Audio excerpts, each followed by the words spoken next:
Dans un instant, Ciel Montmardi, avec Christophe de Chavannes.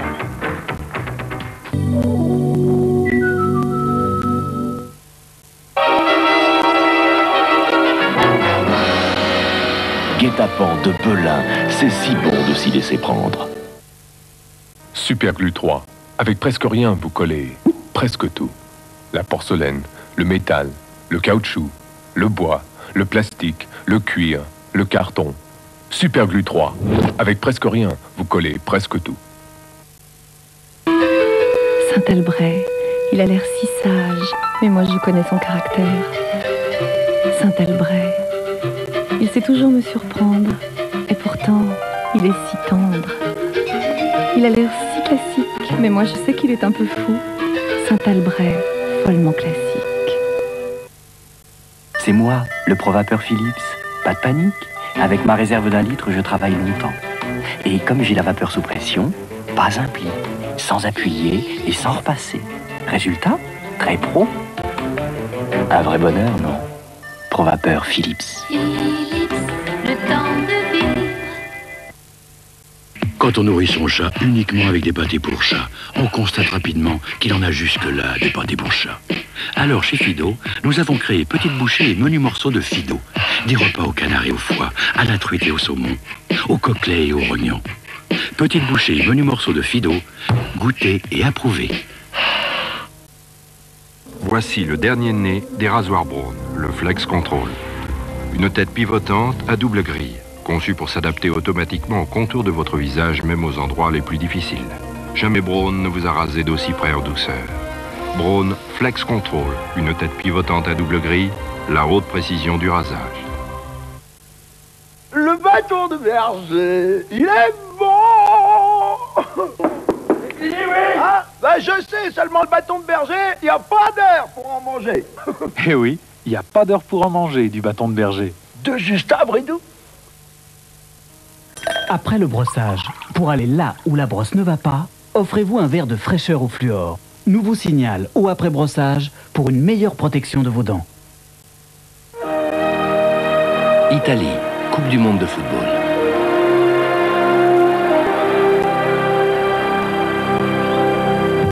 Albertville, Jeux olympiques d'hiver.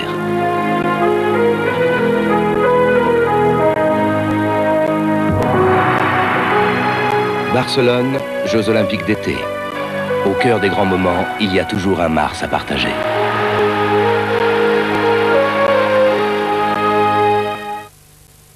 Deux produits pour mon linge, une lessive et un adoucissant, pour moi c'est fini. Maintenant j'ai le nouveau Dash 3 Ultra tout petit. Pourquoi se compliquer la vie? Dash 3 Ultra, un seul produit, ça simplifie la vie.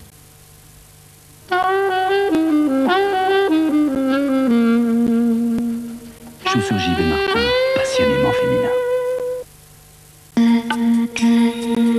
Au plus profond de ton sommeil, tu devineras que je suis là. Tu sentiras ma présence.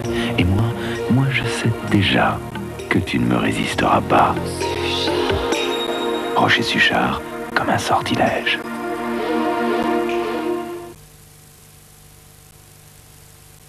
« 100% pure laine vierge », c'est ce que dit une étiquette Woolmark. Maintenant, voici ce qu'elle ne dit pas. Par exemple, que la laine est chaude quand vous avez froid et fraîche quand vous avez chaud. Et que, sans le savoir, vous venez de regarder un film pour un système d'air conditionné.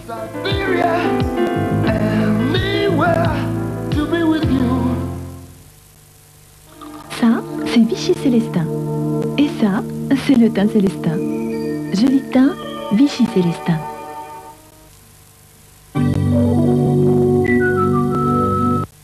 Un décor de paradis, une chaleur d'enfer, sacrée soirée. Autour de Jean-Pierre Foucault, Michel Sardou, en exclusivité avant Bercy. Michel Roux, une grande figure du théâtre. Un coup de cœur à David Hallyday et les gammes de Diane Tell, AA et La Gaffe. Le bonheur sur tous les tons, sacrée soirée, sur TF1. 500 livres des records, 500 livres des inventions et une AX à gagner. La fabuleuse aventure de l'homme à travers des milliers de découvertes et d'exploits. Pour gagner 500 livres Guinness des records, 500 livres mondiaux des inventions et une AX, Tapez 3615 TF1.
Bonsoir. Bonsoir à tous. Je trouve ma place. Voilà, par là. Bonsoir, bonsoir. Merci d'être là. Nous sommes ensemble si tout va bien jusqu'à la fin de cette émission. Vous avez vu le sommaire. Le premier dossier, il s'agira de la violence dans les écoles. C'est l'actualité. Vous ouvrez tous les journaux tous les jours. Enfin, vous ouvrez peut-être les journaux tous les jours. En tout cas, on en parle tous les jours. Donc, on en parlera ce soir. Ensuite, le bloc-notes. Et ensuite, le deuxième sujet avec des querelles de voisinage. Vous verrez ça tout à l'heure également. Je vais vous demander, si vous le voulez bien, d'accueillir quelqu'un qui est né à 23 septembre, qui à 9 ans s'installe avec ses parents à Paris et qui a 15 ans pour se payer un billard russe, monte Knock, c'est une pièce, avec des camarades de classe, dont d'ailleurs Alain Decaux, dans le rôle de la Dame en Noir. En 45, il entre en conservatoire pour être renvoyé 2 ans plus tard pour indiscipline. En 48, il entre à la Comédie Française jusqu'en 1972, ce qui fait quand même un bail. Et à partir de 72, il se consacre au théâtre de boulevard. À la télévision, il a joué avec un grand succès une série de rôles à costume du style Lagardère ou Les Rois Maudits. Il a écrit 2 bouquins, il en écrit un 3e. Il dit des femmes qu'il les aime beaucoup et qu'il leur doit beaucoup. Mesdames, Messieurs, Jean Piat.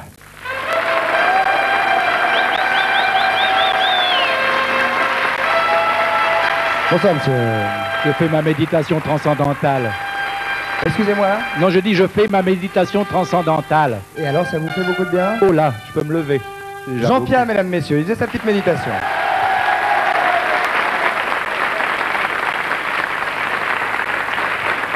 Toujours avant une scène. Ça va bien? Toujours avant une scène, une petite méditation. Toujours, oui, il faut se recueillir. Vous êtes très comme ça à l'intérieur de vous-même en même temps. Je suis à l'intérieur. Je vous en prie. Vous venez de Suisse là en plus. J'arrive de Bâle, oui. Oui. Oui. C'est ce qui n'est pas du tout le trou dont on veut bien parler. Oh, pas du tout. Non, c'est une très belle ville, un peu polluée, mais charmante. Oui. Oui, et vous donnez le spectacle que vous êtes en train de faire en tournée. On va en parler tout de suite si vous voulez bien. Ah, si vous voulez, oui. Tout de suite, entrons dans le vif du sujet. Qui est cette passion pour Guitry que vous avez depuis évidemment bien longtemps? Je l'ai connu en 48. J'ai reçu un jour un coup de téléphone, j'étais chez moi, et j'ai entendu une voix admirable, enfin la voix de Guitry, et j'ai dit quel est le salopard qui me fait une blague. Il me proposait de tourner dans un film, et c'était vraiment lui. Et c'était extraordinaire, parce que j'étais tout débutant, et avoir un coup de téléphone du maître Guitry, c'était tout de même quelque chose d'exceptionnel. Mais il était comme ça, il adorait la jeunesse, et il l'a prouvé, il l'aura dit souvent. Est-ce qu'il vous a donné l'envie de monter un spectacle tout seul comme ça Ce qui m'a donné, c'est avec Alain Decaux, dont vous parliez tout à l'heure, on a fait, il y a bien des années, il faisait une conférence, il faisait un Alain Decaux raconte, et j'avais choisi des textes de Guitry que je disais, et c'est né de ça. Le jour où je devais faire ça à Chamonix, ma fille avait pris les responsabilités culturelles de la ville de Chamonix, enfin en toute modestie, et il a été nommé ministre. Alors, comme il était nommé ministre, il m'a dit je peux plus faire des machins comme ça, de toute façon, il faut pas être en scène. Alors j'ai dit, bon, ben, je vais venir tout seul. Il m'a donné ses dossiers, j'ai fait mon truc tout seul. Et ça m'a donné l'idée, si vous voulez, de faire ce spectacle dans la mesure où ça a été très bien reçu, cette présence tout seul d'un monsieur qui racontait Guitry avec ses textes et avec lui-même, des anecdotes sur lui, ça a été très bien reçu. Alors, avec des textes pas très connus d'ailleurs. Ah non, les textes sont de Guitry, les enchaînements sont de moi, mais les textes sont de lui.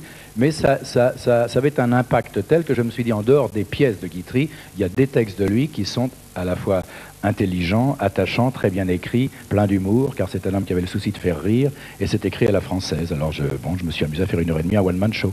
Oui, comme on dit. Voilà, en français. Oui. Votre prochaine ville? Ma prochaine ville, c'est Montpellier. Oui.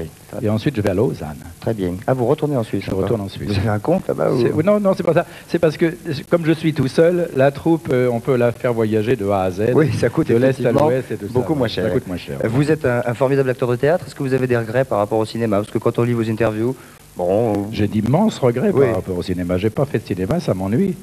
Ça m'ennuie, je sais pas pourquoi, ça s'est pas posé comme ça. Ce qui vous permet de dire d'ailleurs que quand un acteur dit que... Quand on dit d'un acteur qu'il a formidablement dirigé sa carrière, ça vous Non, fait pas rigoler. du tout. vous. Je crois qu'on ne dirige pas une carrière. Je crois qu'on évite de faire des choses pas bien par rapport à ce qu'on est, par rapport à ce qu'on pense et par rapport à ce qu'on sent. Mais on ne dirige pas une carrière, on est dirigé par un destin, par des événements, et on a quelquefois la chance d'avoir des événements heureux. Mais de dire j'ai pas fait... Non, qu'est-ce on que vous auriez refuse dû des faire choses vulgaires. Voilà, c'est tout. Qu'est-ce que vous auriez dû faire pour faire du cinéma, à votre avis? Alors je crois que d'abord j'aurais pas dû entrer au théâtre français. Je suis resté 25 ans au théâtre français. C'est une cellule artistique totalement différente de celle du cinéma. On ne va pas chercher au théâtre français des acteurs. On peut faire du cinéma, mais on ne fait pas une carrière cinématographique quand on habite au théâtre français 25 ans. Donc ça a été une des raisons. Et la seconde raison, si vous voulez, c'est que quand je suis sorti du théâtre français, j'avais déjà un certain âge et j'étais passé à côté de certains emplois et que bon, bah, les emplois sont très, très bien tenus par d'autres acteurs. Il n'y a pas de raison de les chasser, quoi. Et puis, troisièmement, plus exactement, le cinéma lui-même est en question. Deuxièmement, oui. J'ai dit qu'un seul argument. Peut-être troisièmement, ou alors j'ai dérapé. Peu importe, Oui. mais de toute façon, je ne fais pas de cinéma. C'est dommage pour lui, mais enfin, qu'est-ce que vous voulez, je ne peux pas faire autrement. Enfin, en tout cas, le message passe. Là. Je veux dire, vous êtes un acteur formidable, vous avez une tête de séducteur, Et vous ce qui avez est une drôle, étiquette c'est de séducteur. J'adore le cinéma. Je suis en totale complicité avec une caméra. Je crois l'avoir de temps en temps montré à la télévision, mais surtout, j'adore le cinéma. Je vais beaucoup au cinéma, j'adore ça. C'est qu'ils comprennent rien, alors. Je sais pas. Hein Ça peut se faire. Savoir vieillir pour un comédien, c'est très important. Savoir vieillir, oui, mais je crois que c'est pas uniquement pour un comédien, je crois que c'est important pour tout le monde. Oui, c'est sûr, oui. Même pour ceux qui sont très jeunes en face de moi, il faut s'y habituer le plus vite possible. Enfin, il y a un instant où on n'y pense pas encore. Vous allez voir, ça va venir très vite, les gars. Il est plus tard qu'on ne pense, en tout cas, toujours. Vous dites qu'il faut s'entraîner physiquement pour être acteur, vous faites ça, genre... Ça, je crois, oui, c'est un métier, de haute discipline physique. Je crois qu'un acteur, c'est un instrument lui-même, et c'est un instrumentiste lui-même. Il joue de son propre instrument. Donc, il faut que l'instrument soit bien accordé. Non, je ne dis pas ça, je ne dis pas son petit instrument. Je dis qu'il joue de son instrument entier. Mais il faut que l'instrument soit en bon état, voilà, c'est tout. Oui. Non, parce tout que ça est assez dégueulasse. Graveleuse au petit argument. C'est embêtant. Oui, on est sur les bords là, vaut mieux s'arrêter tout de suite. Vous êtes gourmet? On va parler d'autre chose. En tout cas, il faut faire du sport. Vous êtes gourmet? J'adore la table, oui. Le vin, la bonne table, la bonne chair. J'aime bien les Bordeaux. Tant pis pour les autres, mais j'aime bien les vins suisses aussi, j'espère que vous aimez. J'adore les vins suisses, oui. Très bien. Ils ont fait des très grands progrès. Et les femmes, donc très importantes aussi, les femmes. Les femmes, oui, j'aime bien les femmes parce que j'ai souvent eu l'occasion... Elles vous le rendent bien, je crois, d'ailleurs. Oui, j'espère, oui. Ouais. Mais j'ai beaucoup travaillé à cause des femmes. C'est pas ma faute. Mon professeur au conservatoire était une femme, c'était Dussam. Ma première directrice à Paris, c'était Michel Verly, c'était une femme. La seconde, c'était une autre femme, directrice du théâtre Saint-Georges. J'ai eu un premier agent impresario, c'était une femme. Un second, c'est encore une femme, c'est Martin Andras, que j'adore. Et la première pièce que j'ai créée après avoir quitté la Comédie Française, c'était celle de Françoise Dorin. Donc, si vous voulez, les femmes ont toujours jalé ma vie et ma carrière, et je suis très heureux que ce soit elles qui me prennent par la main, si vous voulez. Et de temps en temps, je prête mon épaule, mais non, les femmes ont joué un très grand rôle dans ma vie professionnelle. J'insiste beaucoup sur le côté professionnel. C'est très clair. Surtout que tout le monde sait aujourd'hui que votre femme actuelle s'appelle Robert, donc voilà, exactement. Ça, c'est pas très clair. Je croyais que c'était Léon, mais enfin, j'ai changé. Jean-Pierre, vous avez vu le premier dossier, il s'agit de la violence dans les écoles. Oui. J'imagine que vous avez lu les journaux récemment. Oui. Et c'est ce dont nous allons parler immédiatement. Premier dossier, la violence dans les écoles.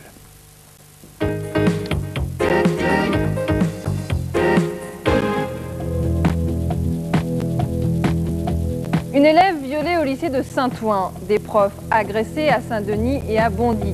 Qui sont les responsables de ces violences? Le plus souvent des adolescents exclus du système scolaire. Alors, la violence s'installerait-elle à l'école et pourquoi les relations entre les profs et les élèves deviennent-elles de plus en plus difficiles? Que faire enfin pour ceux que le système a définitivement rejetés? Voyage dans le corps enseignant.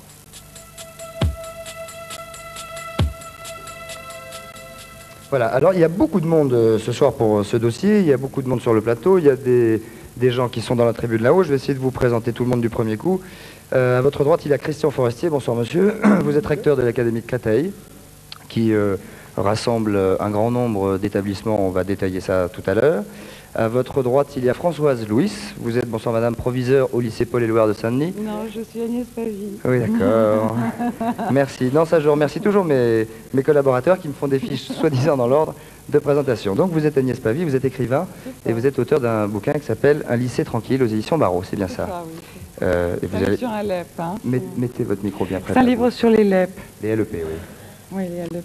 Où vous avez vécu quelques aventures qui vous ont donné quelques soucis, mais vous allez me dire ça tout à l'heure. À votre droite, il y a Françoise Louis. Bonsoir madame, vous êtes proviseur donc au lycée Paul-Éluard de Saint-Denis et on a beaucoup parlé du lycée Paul-Éluard dans la presse récemment. À votre droite, il y a Jean-Claude Derniot. Vous êtes bonsoir, vous êtes professeur d'éducation physique à Bondy et vous avez eu une vive altercation avec un élève. Vous allez nous raconter d'ici quelques moments. Extérieur au lycée. Oui, vous allez un élève extérieur au lycée, mais qui était dans le lycée quand même. D'accord. À ma gauche, il y a Jean-Philippe Févreau. C'est ça, bonsoir. Vous êtes lycéen à Bondy. Vous êtes venu avec votre famille. Il y a des femmes. À votre droite, il y a Jérémy Thomas Gagne. Vous êtes lycéen, bonsoir, au lycée de Saint-Ouen. Et à ma gauche, il y a Eliane Aubry. Vous êtes membre de la PEP, qui est l'association des... Paris. Oui, l'association des parents d'élèves de l'enseignement public à Paris. De Paris. Ben, je vais vous poser la première question, madame. Alors, quels sont les gros soucis que vous vivez? Vous êtes mère de famille, vous êtes donc dans une association de parents d'élèves. Quels sont les soucis majeurs auxquels il faut répondre aujourd'hui quand on lit les journaux et qu'on voit qu'il y a autant de violence que cela? D'abord, est-ce qu'il y a vraiment autant de violence que ce qu'on peut lire tous les jours? Il semble qu'il peut y avoir de la violence dans les établissements excentrés de Paris, surtout. Je me suis laissé dire qu'il y avait moins de violence dans les établissements de Paris. Je ne sais pas pourquoi, je ne veux pas dire pourquoi, mais je pense que c'est surtout au niveau des banlieues. Bon, je me trompe peut-être, mais je crois... D'après la tête que font nos camarades là-haut, vous avez l'air de vous tromper, mais ils vont avoir la parole d'ici quelques minutes. Certainement, oui, je me trompe certainement. Mais je pense quand même qu'à Paris, il y en a moins. Ceci dit, bon, il est certain qu'il y a quand même des élèves qui agressent tout au moins verbalement les enseignants.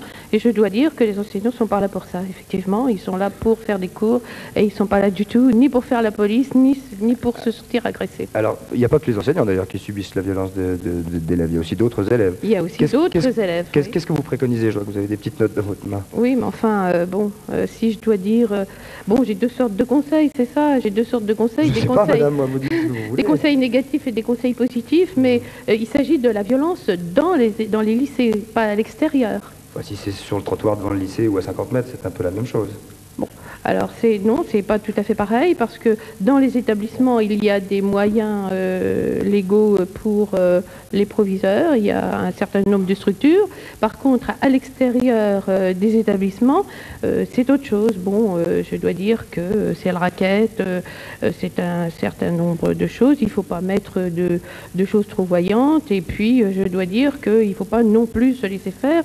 Moi, ce que je trouve anormal, c'est qu'on n'arrive pas à maîtriser ce phénomène de jeunes qui finalement, quand ils se trouvent devant un adulte, un courant d'air, ils s'écroulent. Je suis désolée de dire ça, mais il n'y a personne.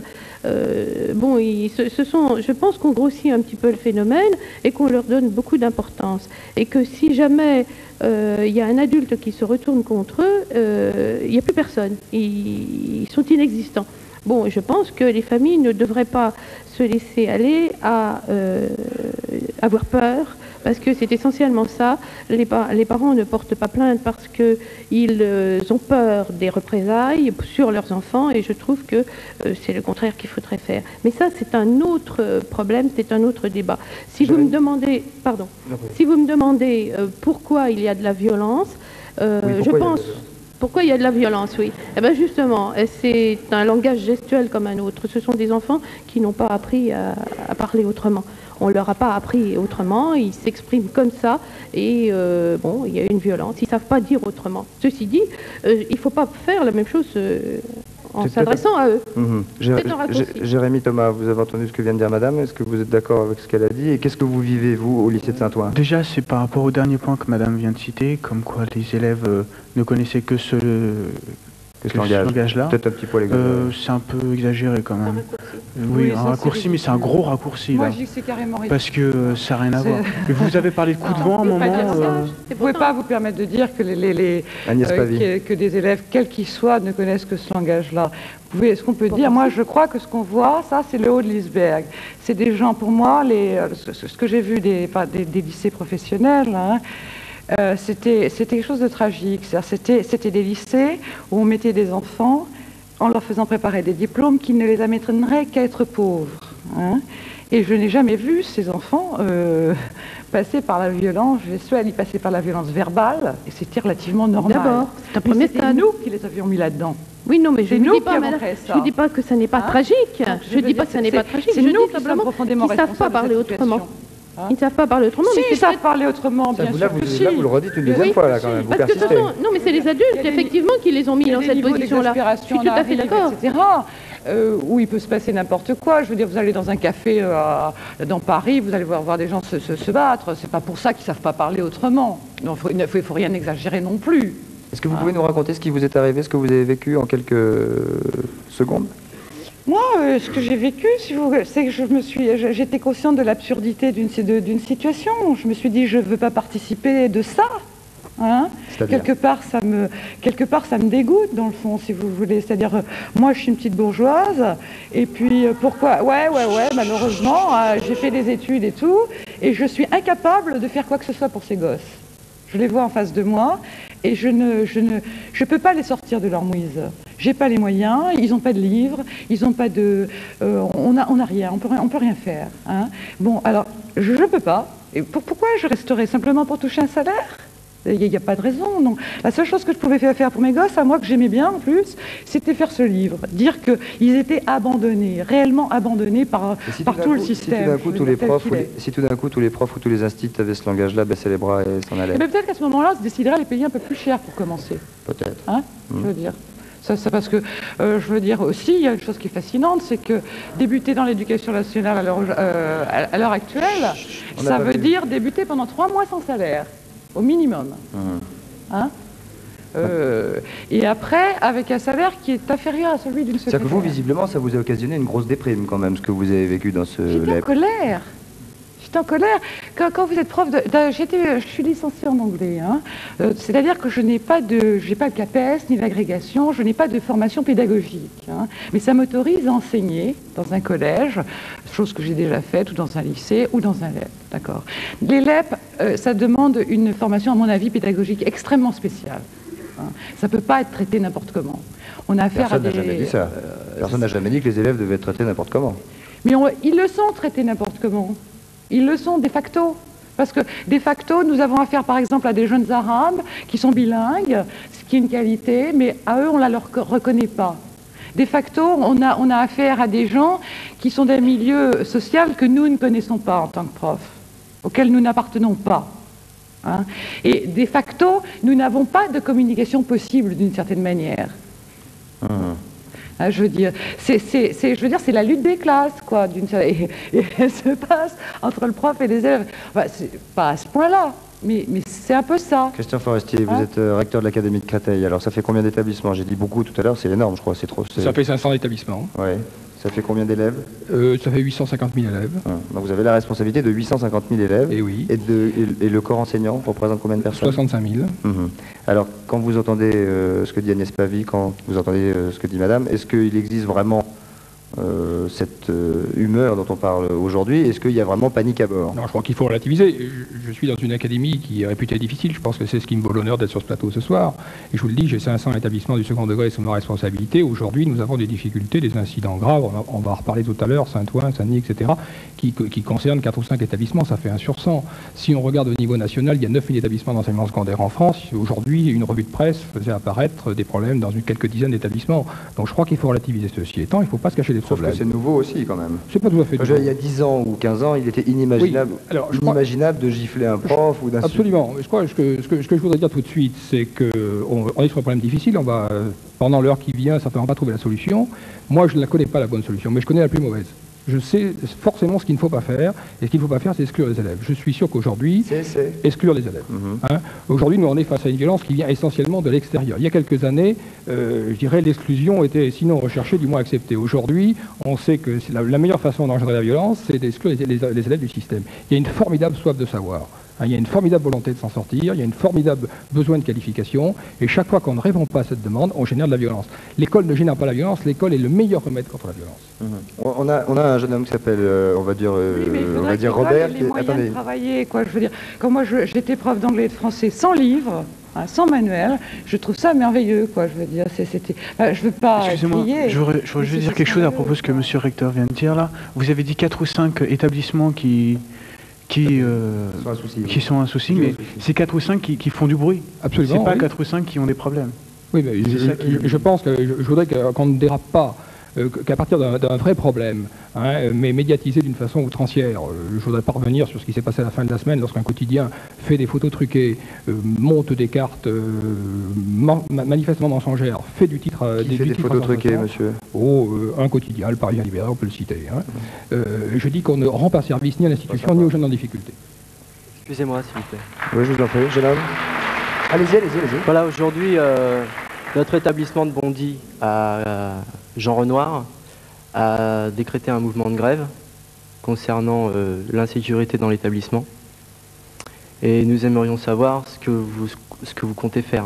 Qu'est-ce que vous réclamez quand vous faites grève? Quel est le souci majeur pour vous? Le souci majeur, c'est qu'un certain nombre d'élèves dans l'établissement se sentent en insécurité. C'est-à-dire que l'élève n'est pas sûr de rentrer en bon état chez lui, excusez-moi le terme. Oui. Et il y a vraiment une insécurité. Qu'est-ce que vous voudriez? Ce que nous voudrions, c'est ça va être répété des surveillants, bien sûr. Mais bon, un surveillant, ça va pas se mettre derrière tous les élèves. Il a tout à fait raison. Oui. Il a tout à fait raison. Le problème des surveillants, est il y a deux types de violences. Si vous vous sentez en insécurité, je crois qu'il faut en discuter, mais est-ce que ça vient de l'intérieur ou de l'extérieur? Si ça vient de l'intérieur, on peut en discuter, et j'ai effectivement, en tant que responsable du ministre, une responsabilité. S'il s'agit de violences à l'extérieur, moi je veux bien contribuer au débat, je veux bien discuter avec les collectivités locales, avec les autres administrations, avec le mouvement associatif, mais je ne peux pas, en tant que responsable du système éducatif, me porter garant de la sécurité en dehors des établissements. De la même façon que vous êtes en insécurité lorsque vous allez au cinéma ou au spectacle. Oui, mais il y aurait plus de surveillants, excusez-moi monsieur, mais il y aurait plus de surveillants dans les établissements, on n'en serait peut-être pas là à l'intérieur. Parce que quand vous avez, moi je connais des lycées qui ont 3 surveillants ou 3 surveillants et demi pour 2000 élèves. Alors quand vous avez 6 étages, bonjour la galère, il faut les couper en deux, vous comprenez? Surtout quand on a le demi. Parce que, oui, voilà, tout à fait. Au lycée Jean Renoir. Je ne le fais pas dire. Monsieur le professeur de gym. Je connais bien le lycée Renoir puisque j'y enseigne depuis 14 ans. Et donc, c'est vrai, il y a un petit problème depuis quelques années. Le lycée ne fait que grossir en effectif. Il est passé en 4 ans de 1300 élèves à 1900 élèves. Et le nombre de surveillants n'a pas augmenté. On n'est que 2 surveillants et 4 demi-postes. Et il y a des jours même, il y a un seul surveillant pour les 2000 élèves. Vous êtes fait agresser samedi, c'est ça? Moi, je me suis fait agresser samedi vers midi 10. Un élève était sur le terrain de sport dans l'enceinte du lycée. Je lui ai demandé de sortir, puis bon... Pourquoi vous l'avez demandé de sortir? Parce qu'il n'avait rien à faire dans l'enceinte du lycée, et on ne sait jamais qui on rencontre. C'est réservé aux élèves du lycée. Non, mais autant que possible, sinon alors c'est la porte ouverte à tout le monde. Donc je lui ai demandé de partir, peut-être un ton sec, gentiment, veuillez partir, s'il vous plaît, rien à faire ici. Oui, c'est gentil. Oui, et il est arrivé vers moi, et d'un seul coup, j'ai rien vu partir, un coup de poing, et j'étais assommé un peu. Quoi. Balèze, parce que vous êtes prof de gym quand même. Ben oui, mais bon, quand on est surpris, on est surpris. Hein. Ouais. Enfin, toujours est-il, c'est un phénomène de banlieue qui se passe actuellement, et je pense, le gros problème où le lycée Jean Renoir a Bondy, qu'il ne faut pas faire l'amalgame avec les autres lycées du coin, je pense, parce que c'est un bon lycée. On est au niveau résultat baccalauréat. Je suis désolé, c'est pas un problème de banlieue. Hein. Ça n'a rien à voir. À Paris, vous avez la même chose. À Marseille, plein de villes. C'est pas un problème de banlieue. Il faut quand même respecter. Il faut quand même dire qu'au lycée de Bondy, au lycée Jean Renoir de Bondy, nous avons quand même la troisième réussite au baccalauréat cette année. Au niveau réussite, au niveau scolaire, au niveau sport, nous avons. S'il vous plaît. Au niveau sport, nous avons l'un des meilleurs résultats sur le département. Mais c'est un fait. Il y a des dégradations autour de l'enceinte du lycée, les grilles ne sont pas réparées, il y a des trous un peu partout, et les gens passent.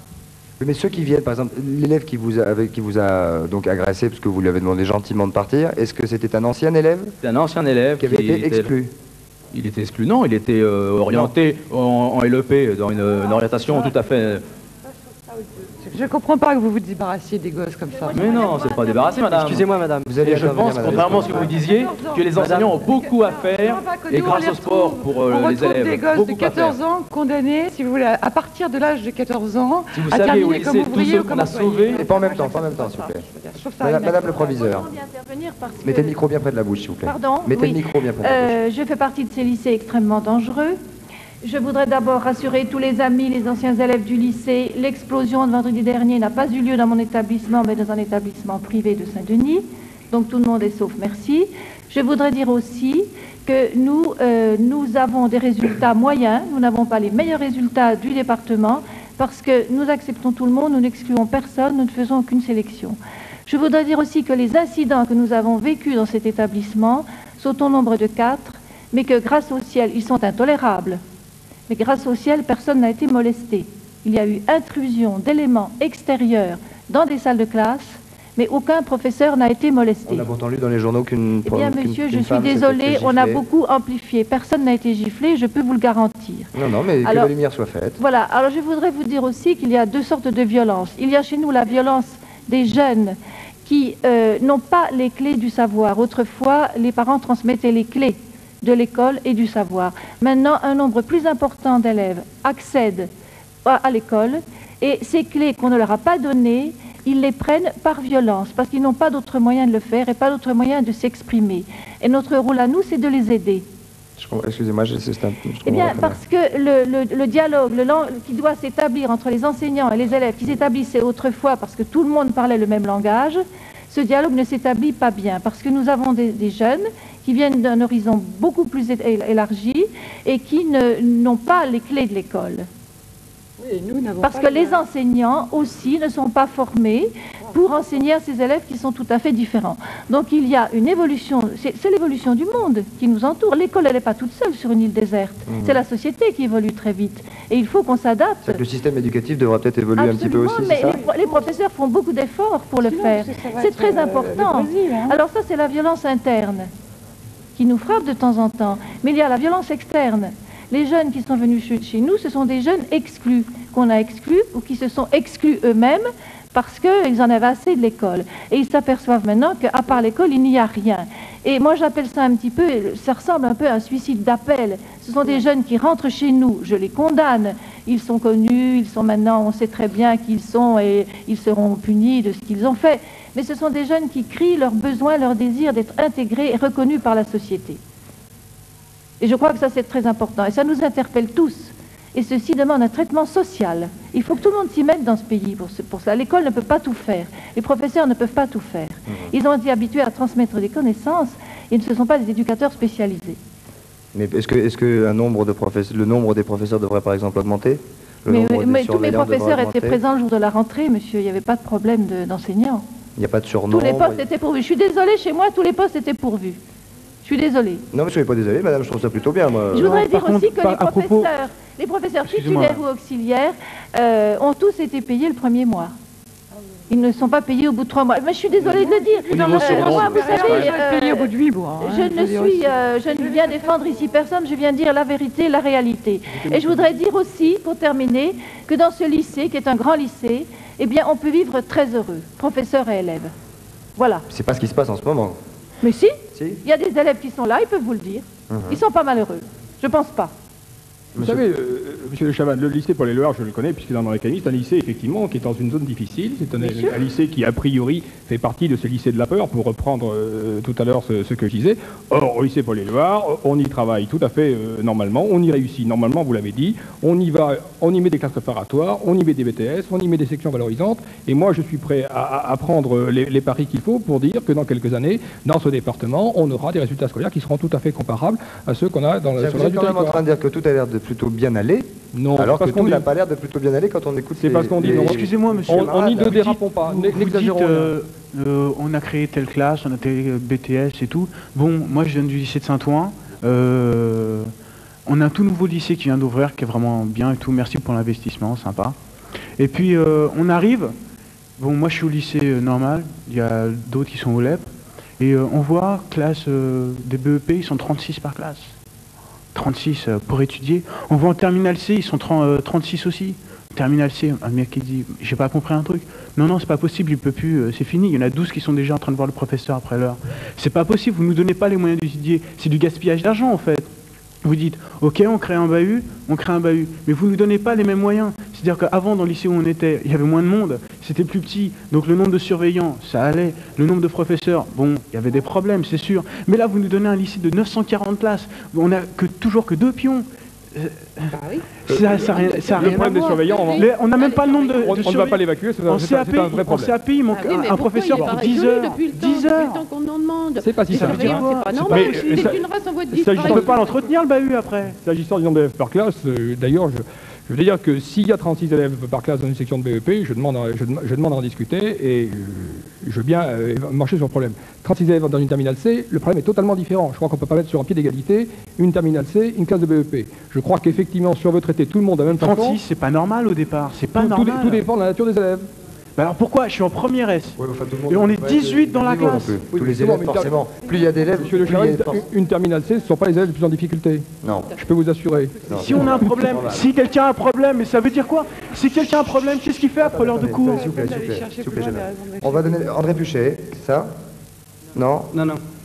André Puchet. Non, mais donnez-lui le micro, je vais vous donner la parole, monsieur. C'est une question de seconde.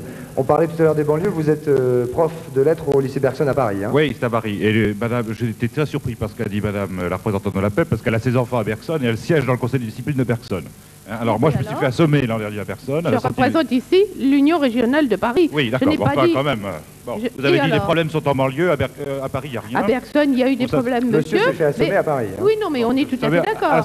On est tout à fait d'accord. Et vous êtes venu tout à l'heure me voir. Ah oui, la dernière fois que je vous ai vu, vous aviez des glaçons sur la tête, vous n'aviez pas dans le texte. Et vous étiez tout blanc. Mais je vais vous dire, mais monsieur, c'est vrai qu'il y a des problèmes.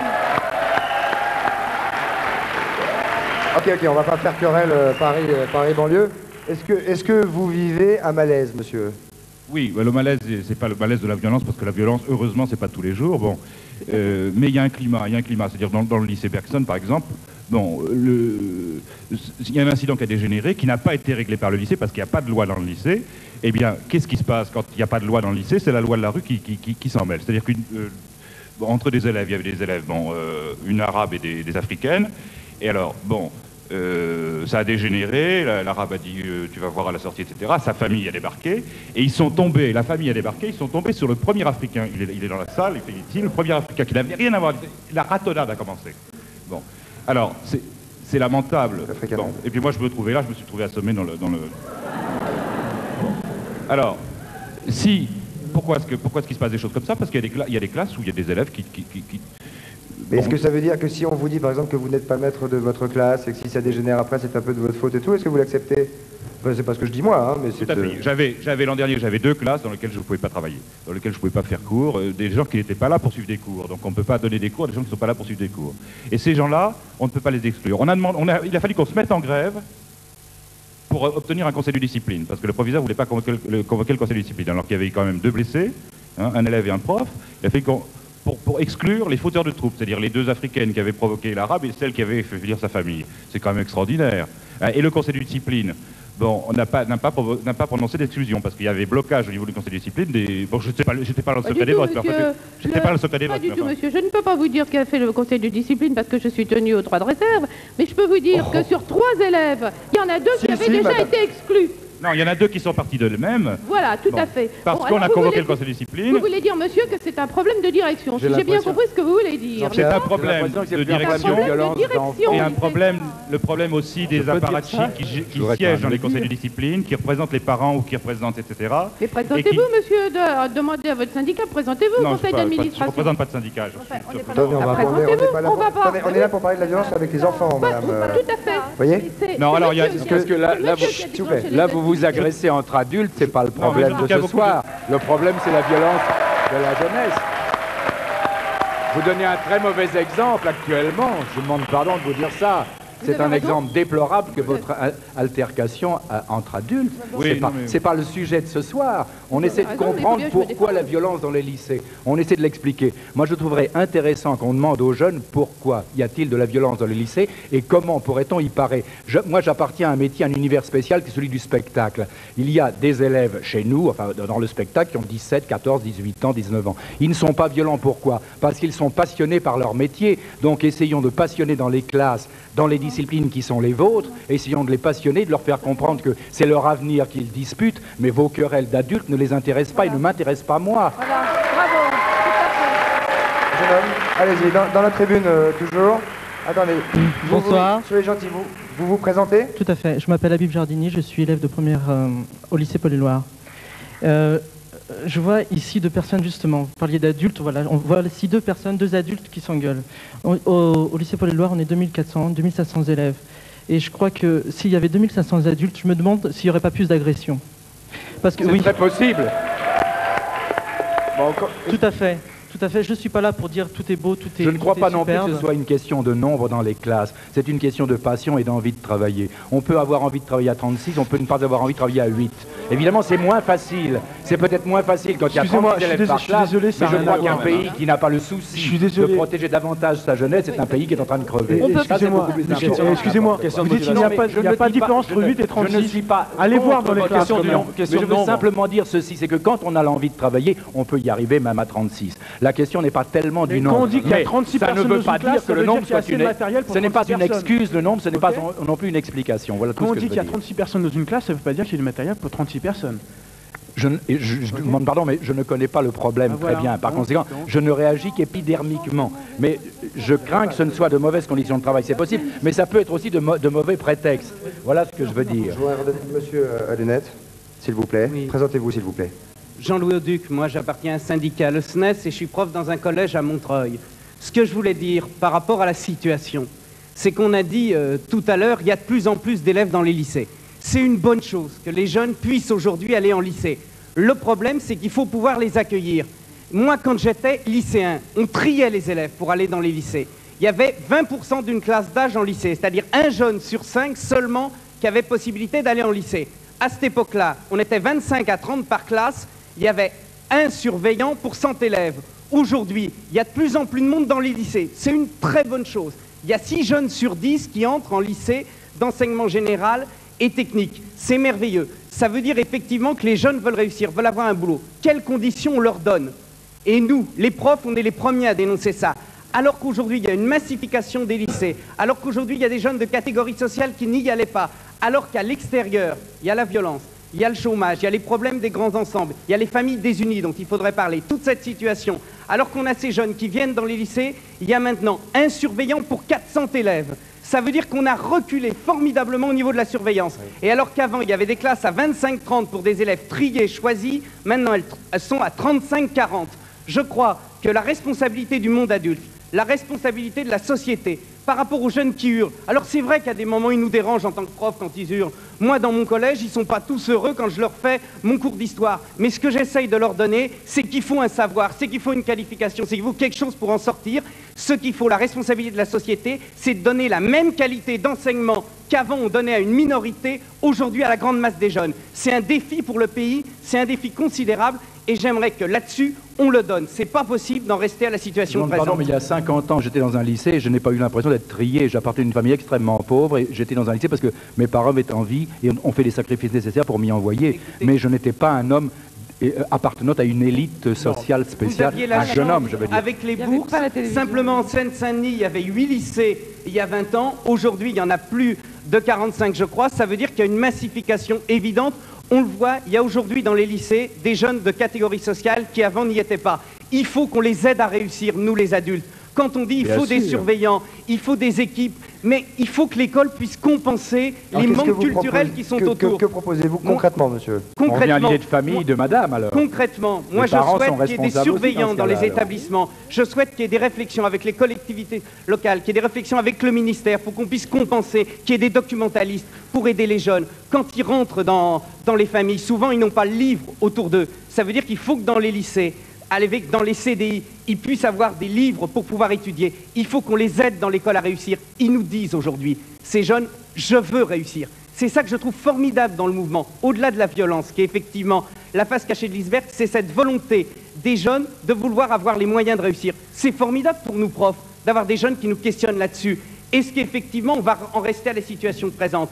Je pense que là-dessus, on a fait dans l'éducation, on n'a pas fait assez. Il y a un formidable défi. Moi, ce que je veux dire, c'est que les enseignants, ils ont quand même donné, s'il y a 12% de plus de reçus au bac dans l'académie de Créteil, c'est quand même le boulot des profs, dans des conditions difficiles, de l'avoir réussi. Les jeunes, ils veulent avoir leur métier, on est prêt à y aller. Simplement, il faudrait qu'à des moments, le ministère ne nous regarde pas de manière gentille, mais nous donne les moyens de nous aider. Il ne faut pas effectivement dire c'est parce qu'il y a trop de jeunes dans les lycées que ça ne va pas. Ces jeunes, ils veulent étudier. Simplement, là-dessus, il faudrait des moments qu'on se sente soutenus. Moi, je pense qu'il ne faut pas décourager les profs. Ils sont un peu découragés parce que pendant des années, on les a laissés faire tout seuls sans rien leur donner. Alors, monsieur le recteur, est-ce qu'on va avoir des moyens pour permettre aux jeunes de réussir? Est-ce qu'on va avoir les postes de surveillants qui manquent dans les établissements? Est-ce qu'on va avoir les postes de profs? Ça veut dire est-ce qu'on va pouvoir dire plus jamais de violence dans les établissements, plus jamais ça? Effectivement, on nous donne les moyens à nous profs de faire réussir ces jeunes qu'ils veulent. Monsieur Auduc, vous savez très bien... S'il vous plaît, s'il vous plaît. Moi, vous savez... Excusez-moi, moi j'aimerais bien savoir... Fondamentalement, dans un style différent, je ne suis pas en désaccord avec ce que vient de dire monsieur Auduc.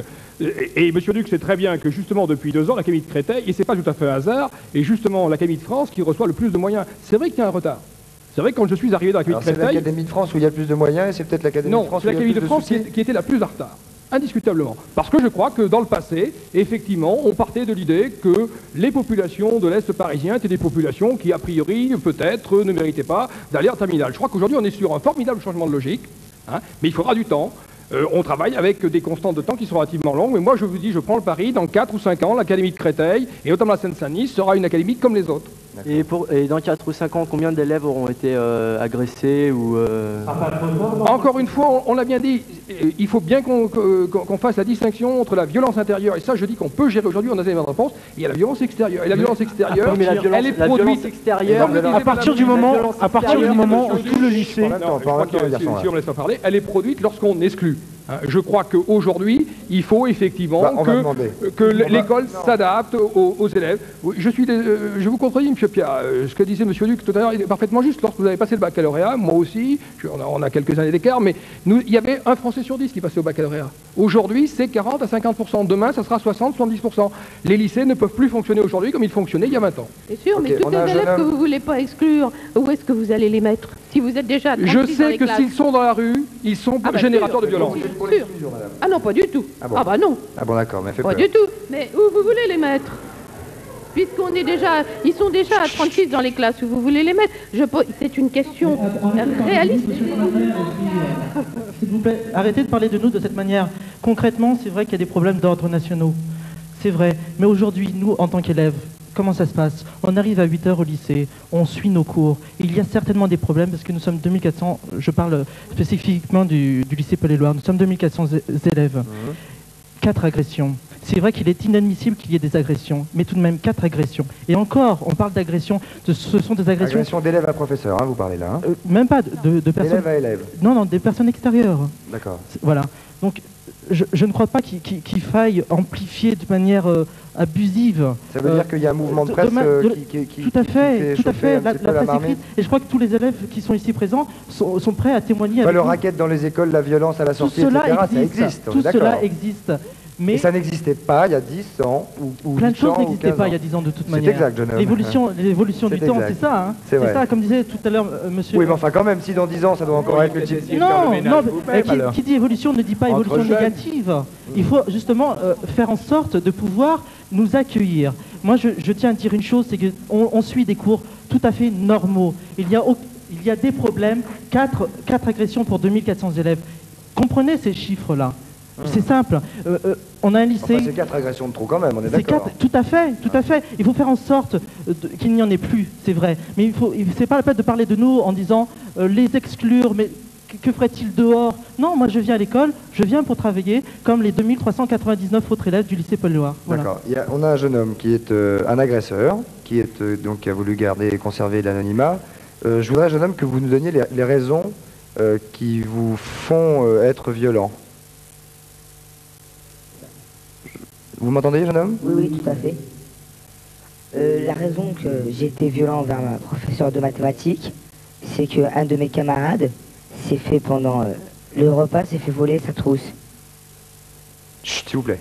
Oui? Et subitement, la prof de maths vient me voir, tout en me montrant du doigt, en me disant que c'était moi le coupable, que c'était moi le voleur. Alors sur l'instant, j'ai réagi de colère, j'ai réagi méchamment. Je me suis levé et je l'ai giflé.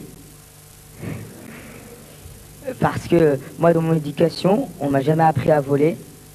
J'ai toujours détesté le vol et c'est une chose que je hais particulièrement. En revanche, la gifle, vous n'êtes pas contre?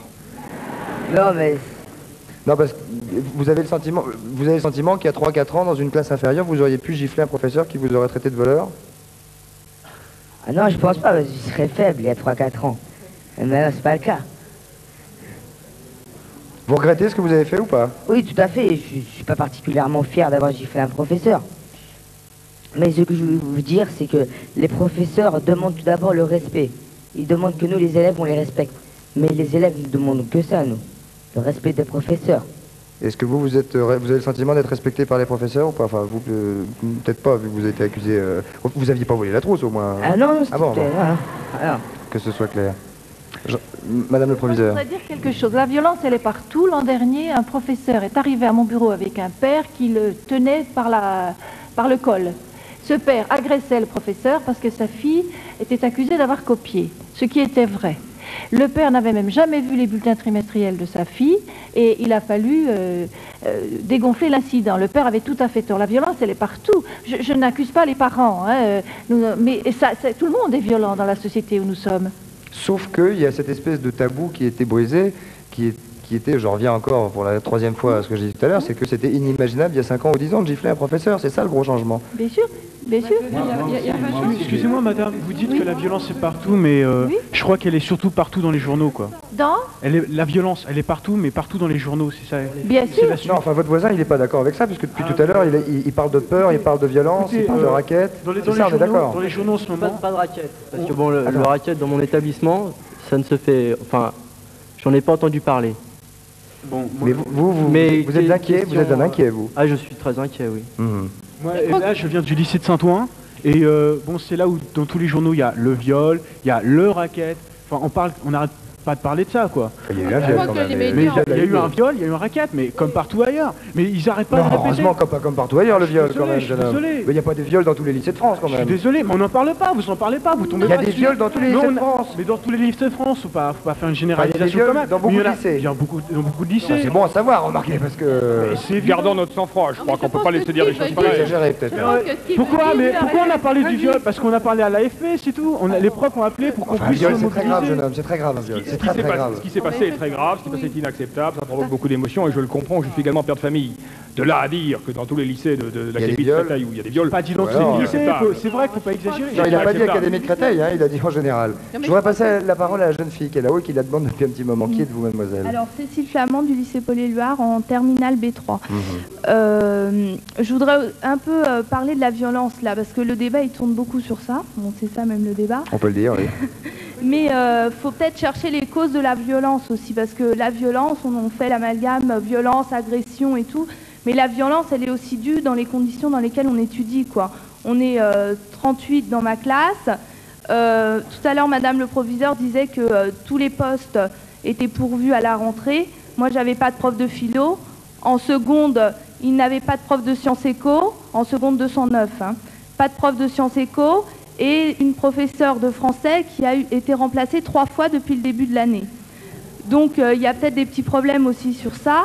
Les surveillants qui sont en nombre tout à fait insuffisants dans le lycée. C'est vrai ça, madame, ce qu'elle dit la jeune fille? Non, écoutez, tous les postes ont été pourvus. Il se trouve que ces personnes étaient malades à la rentrée. Donc pas de remplacement. Alors, on parle de pas la même chose, quoi. Pardon? Les postes pourvus, d'accord, mais sans remplaçant, c'est pareil qu'un poste non pourvu. Il y a eu une remplaçante, je ne vais pas raconter la vie privée des gens, le remplaçant, il c'est pas la vie privée, c'est les conditions dans lesquelles les élèves... Est-ce que vous avez le sentiment d'étudier dans de mauvaises conditions? Oui, vraiment oui. On est plus de 35 dans la plupart des classes. Hein. En plus, 35 dans la plupart des classes, ça crée un climat, on ne peut pas parler avec le professeur. Hein. Il y a pas, le professeur, c'est complètement impersonnel, le lycée, en ce moment. Il n'y a pas du tout de dialogue. Vous voudriez être combien par classe? L'idéal, ce serait quoi? 6? Non, 30, moins de 30, aux alentours de 30, mais Nous, pas on était 40. 30. Vous étiez combien, vous? Oh, une bonne trentaine. Ouais, non, on aussi, était 30, 32. Je ne crois pas que ce soit une question de nombre. Honnêtement, je ne crois pas. Quoi, je voudrais finir là. On a fait circuler dans le lycée des cahiers pour que tous les élèves marquent ce qu'ils avaient à marquer, ce qu'ils voulaient qu'ils changent dans le lycée. J'ai tous ces cahiers-là. Hein, et les lycéens, quoi, à Paul-et-Loire, et je pense que c'est partout en banlieue pareil, on a envie d'étudier dans les mêmes conditions que les lycées de 16e. Du 16e, il n'y a pas de raison, parce qu'on a un lycée de banlieue, qu'on n'ait pas les mêmes conditions des autres lycées de France. On a tout à fait le droit d'étudier dans les mêmes conditions, avec le même effectif par classe, des profs qui sont remplacés, des CPE, des surveillants. Et ça, les lycéens de Paul-et-Loire ont très envie d'étudier dans de bonnes conditions et d'avoir leur bac autant que les autres. Le sentiment qu'on a en fait, c'est que depuis quelques années, 5, 6 ans, 7 ans, on parle d'un gros malaise dans les universités et on a l'impression que le malaise qui était il y a 5, 6 ans seulement dans les universités se déplace maintenant dans l'enseignement secondaire. Est-ce que c'est vrai ça? Non, je crois plutôt que c'est l'inverse. Il monte des collèges sur les lycées, il sera bientôt à l'université. Alors je relativise mon propos en ce sens que, quand on disait tout à l'heure, les collèges maintenant ont pris, je crois, ont compris qu'ils devaient accueillir tous les élèves. Les lycées sont en train de vivre ce changement. Et c'est vrai que nous avons encore le problème des surveillants. Le problème des surveillants, c'est vrai que je crois que nous avons peut-être à revoir le problème de la surveillance. Nous avons vécu... Peut-être, monsieur le Oui, recteur. Hein, le Premier ministre l'a annoncé hier. Hein. Il engage fortement. Je crois que nous avons vécu sur des traditions qui voulaient que les lycées accueillent une minorité d'une génération majeure. Il y a des choses radicales à changer, notamment en matière de nombre de surveillants et d'accompagnement, d'encadrement, disons. En disant, attention, c'est pas le remède miracle. Hein. Je crois que nous avons atteint une situation qui aujourd'hui mérite une réflexion. Si moi je le dis, c'est que probablement il y a un véritable problème. De là à s'imaginer que le fait de doubler les surveillances, ça va résoudre par miracle tous les problèmes de société qui se posent autour du lycée, je dis attention, attention aux désillusions. Et ça va améliorer le budget l'intérieur. Est-ce que vous savez combien il y a de postes de surveillants prévus au budget? Ben, je vais vous le dire. On attend 80 000 élèves à la rentrée prochaine, 0 poste dans le budget qui va être voté dans 15 jours à l'Assemblée nationale. Alors est-ce que vous ou non, monsieur le recteur, vous allez intervenir avec nous pour dire aux députés, vu la situation d'un certain nombre de lycées, il faut créer des postes de surveillants? Deuxième chose que je voudrais dire. Ah non, vous posez une question, vous ne pouvez pas en poser deux en même temps, monsieur, parce que monsieur le recteur va avoir du mal à répondre. Vous pouvez répondre à la première? Moi, je ne sais pas s'il y a 0 poste de surveillant de prévu au budget. Donnez votre micro, monsieur, à votre voisine. Ce que je sais, c'est qu'aujourd'hui, il y a, je crois, largement répandu l'idée qu'il faut se pencher sur le problème de la surveillance dans les lycées. Mademoiselle. On a privilégié jusqu'à présent les collèges et les lycées professionnels. On a, c'est vrai, je le reconnais, dans mon académie comme les autres, fait un petit peu l'impasse sur les lycées. Aujourd'hui, on a une population différente en lycée. On ne peut pas évacuer le problème de la surveillance. On va s'y pencher. Mademoiselle, vous êtes surveillante? Monsieur, je suis surveillante d'externat et je voudrais vous demander, parce que j'ai lu dans le BO une note du 24 mai 71 qui fixe un surveillant pour 200 élèves en collège et un surveillant pour 250 élèves en lycée. Alors je vous demande ce qu'il en est, quand on voit qu'à Paul-et-Loire, il y a 2400 élèves, 2 pions et demi, hein. Alors je vous demande ce qu'il en est. Alors est-ce qu'il faut attendre les problèmes? Est-ce qu'il faut attendre les agressions pour qu'on ait des pions supplémentaires? Parce que les pions, ils les ont obtenus vendredi dernier, suite à l'agression et suite à ce que la presse s'est emparée de l'affaire. Mais le problème, c'est qu'il y a des collèges qui n'ont pas signalé leurs problèmes à la presse, notamment dans le collège où je suis, et on n'a pas obtenu de surveillants, et on en reste toujours à la même chose. Et le lycée de Saint-Ouen, je ne sais pas s'ils ont obtenu des surveillants, mais est-ce qu'il faut attendre les problèmes? Est-ce qu'il faut attendre l'agression? Est-ce qu'il faut... Je sais bien que des surveillants ne résoudront pas tout, mais au moins ça m'apparaît un petit peu raisonnable d'en mettre un peu plus. Visiblement, il y a un malaise chez les élèves, il y a un malaise chez les profs, il y a un malaise un petit peu partout, donc il va falloir que les choses changent, en tout cas, pour répondre à ce... Justement, il parlait d'un formidable défi. Qui êtes-vous, jeune homme? Je fais partie du lycée Blanqui, je suis en terminale D. Monsieur le recteur parlait tout à l'heure d'un formidable défi à relever. Est-ce que monsieur le recteur peut nous dire ce soir qu'il est en mesure de relever ce défi? Parce que jusqu'à présent, les réunions qu'on a eues avec vous, je ne sais pas si la caméra peut le montrer, c'est un certain nombre de noms où on va s'en occuper, enfin un certain nombre de promesses, mais les noms quand même fleurissent sur ce compte rendu, hein. Donc le formidable défi, peut-être pour demain, mais ça sera peut-être trop tard. Je peux vous apporter un élément de réponse. Quand je suis arrivé à l'Académie de Créteil, il y avait 40% d'une génération qui rentrait en seconde. L'année prochaine, il y en aura 60%. On aura augmenté de 20% sur 3 ans le pourcentage d'une génération. Oui, mais est-ce que ça doit être au détriment Pour l'instant, c'est au détriment de rien du tout, puisque même les résultats aux examens ont augmenté. Donc je crois que pour l'instant, personne n'est dépénalisé, bien au contraire. Bon. Monsieur Duc l'a dit, c'est d'abord ce formidable défi, il est relevé par les enseignants. Je voulais dire aussi à Paul-Éluard, la situation est difficile, c'est vrai. Bon, il faut avoir visité les locaux de Paul-Éluard pour comprendre pourquoi c'est difficile. Il faut savoir qu'il va y avoir un chantier de métro dans quelques mois qui va couper ce lycée en deux. C'est effectivement préoccupant, mais il y a dans cet établissement, je l'ai rencontré, il y a une équipe enseignante tout à fait de qualité qui a envie de s'en sortir. Il y a un proviseur qui est ici sur ce plateau à qui je rends un hommage appuyé parce que je crois que sans elle, le lycée, il y a longtemps qu'il connaîtrait des difficultés beaucoup plus graves. Je crois qu'il y a aujourd'hui une volonté très forte de la part de l'ensemble de la communauté enseignante de prendre ces problèmes en main, moi comme un autre. D'accord. Et du ministère de l'Éducation nationale ? Pardon ? Le ministère de l'Éducation nationale est d'accord avec vous ? Écoutez, le budget de l'éducation nationale a augmenté de 50 milliards en 3 ans. On n'a jamais connu dans l'histoire de ce pays une augmentation de ce type. Hein ? Alors une augmentation d'élèves de ce type-là, 500 000 élèves en 6 ans, je crois qu'il faut le dire. Le problème, les profs, moi je voudrais le dire, sont prêts à relever le défi que je donnais tout à l'heure. Mais on va les décourager s'ils ont à accueillir des élèves sans avoir les moyens. Voilà. Il faut que la nation sache que pour bien accueillir des jeunes, les faire réussir, en faire des citoyens aussi. Parce qu'aujourd'hui, les jeunes, ils vont rester jusqu'à 18 ans dans les lycées. Ils auront le droit de vote à 18 ans. Quand vous étiez, vous les adultes, quand j'y étais dans le lycée, la majorité sortait à 16 ans, on avait le droit de vote à 21 ans. La construction de la citoyenneté, faire des jeunes, des travailleurs de demain, des hommes, des citoyens, là aussi c'est un défi important. Prof, on est prêt à le relever.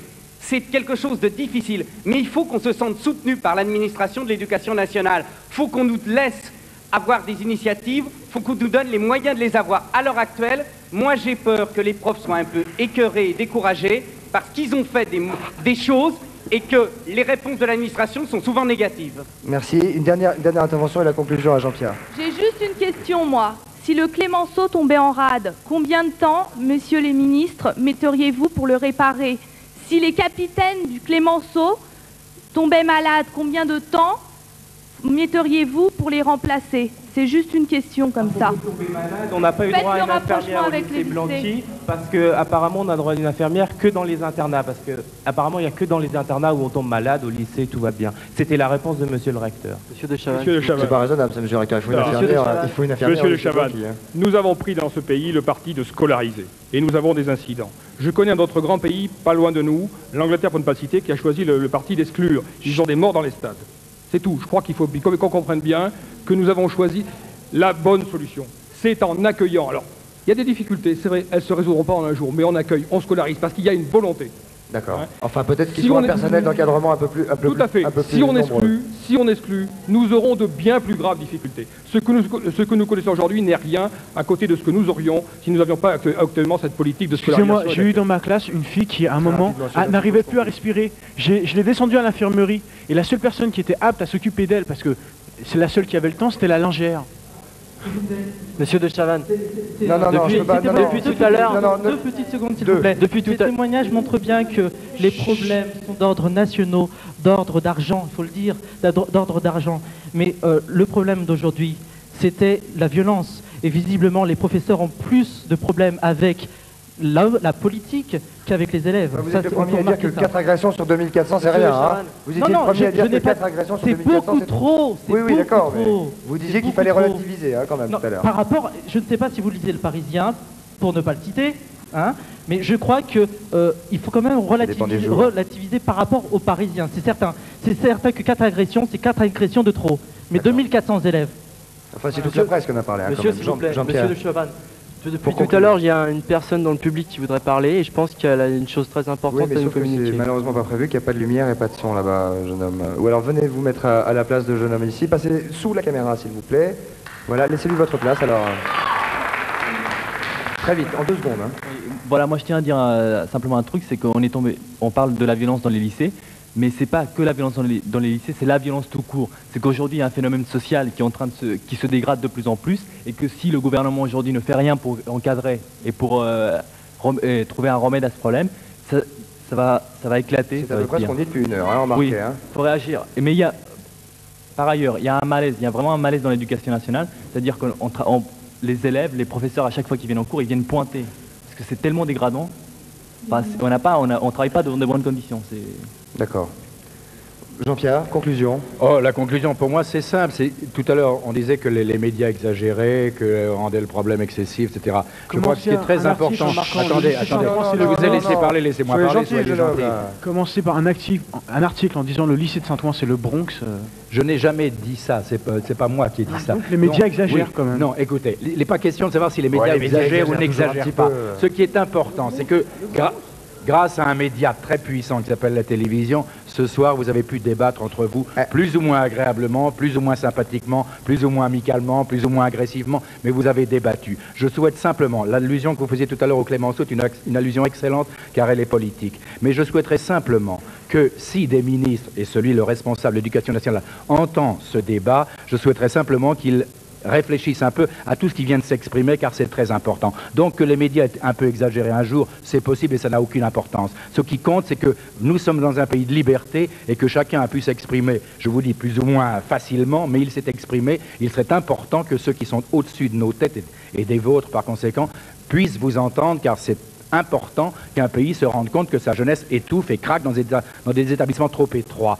Mais par contre, il faut que vous pensiez à votre avenir, il faut que vous sachiez que de votre travail dépend votre avenir. Ne comptez pas uniquement sur les autres pour vous aider, pensez aussi à vous aider vous-même. Essayez de faire un peu le ménage entre vous pour que la violence ne vous déborde pas. Voilà, c'est tout ce que je peux dire comme conclusion. C'est ce qu'on appelle une bonne conclusion. Voilà, on a essayé de faire un petit peu le tour du problème. Je ne sais pas si on n'aura certainement pas résolu les problèmes ce soir, mais ça va donner l'occasion à des gens qui réfléchissent peut-être pas assez d'y réfléchir un petit peu plus. Merci à tous d'avoir participé à ce débat. Nous passons immédiatement à la réclame, comme dirait Ladislas de Hoyos, ensuite le bloc-notes et les querelles de clocher. Allons-y, merci messieurs.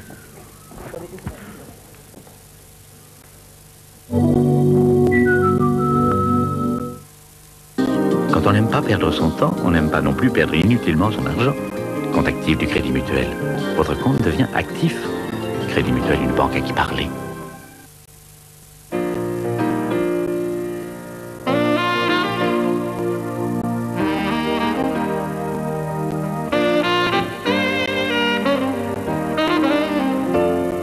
Il y a des chocolats et il y a Lindt. Vous commencez à perdre vos cheveux. N'attendez pas. Essayez Folten. Vite. En Amérique, fromage se dit... Cheers! Et chez nous, fromage se dit cantorelle. En Auvergne, fromage se dit cantorelle. Quand on achète un PC compatible familial, il doit être à la hauteur des programmes scolaires et universitaires. Avoir le sens des affaires, assumer la gestion et avoir l'esprit joueur. Le PC 1512 Amstrad, il devrait être obligatoire à la maison. Complet avec souris logiciel à partir de 4 490 francs. Et si vous achetez son imprimante Amstrad en même temps, vous ne la paierez que 1500 francs. Je t'en avance? Non, non, pas du tout. Oh, tes poireaux sont magnifiques. Coucou! C'est nous! Oh, des paupiètes de chez Berthier. Allez-y, commencez. Oui, Tiens. Oh, du bouillon de volaille magie. Magie, magie. Ça sent bon? Magie, magie, c'est la cuisine d'aujourd'hui. Ah, excusez-moi. Bouillon de volaille magie, c'est fou ce qu'on y prend goût. Sans madame? Oh, des poireaux. Ils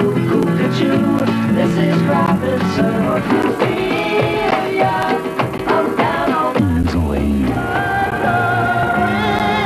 Ils nous ont surpris. Le monde entier les a écoutés. Simon & Garfunkel, la compilée intégrale avec Europe 2. Buitoni, c'est l'Italie des Italiens. Pour les spaghettis à la carbonara, il faut savoir choisir le bon fromage. Pour moi, le meilleur, c'est le pecorino, avec les petits lardons et la crème fraîche. Il donne à la sauce toute sa saveur. C'est cette même saveur que l'on retrouve dans les spaghettis à la carbonara surgelés de Buitoni. Plat surgelé de Buitoni. Buitoni, notre Italie, c'est toi. Cet homme connaît déjà le premier effet qui se coule, celui du bonbon à la menthe, qui rafraîchit. Heureusement pour lui, voici le deuxième effet qui se coule. Qui se coule sans sucre, le seul bonbon double effet.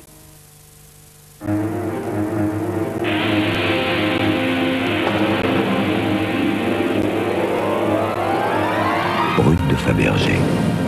Hello, darling. Oh, hello, darling. It's so nice Brut. to have you back where you belong. Brut. You're looking swell, darling. Brut de Fabergé. L'ivresse d'un grand parfum. Le pruneau, c'est moi. Si je m'appelle Maître Prunille, c'est pas pour des prunes, hein. C'est pour des pruneaux. Bleu à cuisiner, rouge à déguster. Maître Prunille, le pruneau, c'est lui. Avant, pour avoir l'œil sur tout, il fallait ceci. Aujourd'hui, Telefunken présente Perfect Line. Avec le système d'incrustation de la gamme Perfect Line, vous pouvez suivre jusqu'à 5 programmes dans le même écran. Gamme Perfect Line de Telefunken pour avoir l'œil sur tout.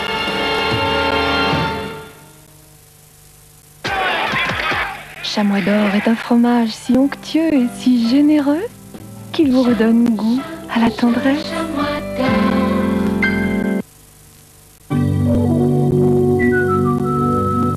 Dans un village d'Espagne, c'est à coups de fléchette qu'on tue les taureaux.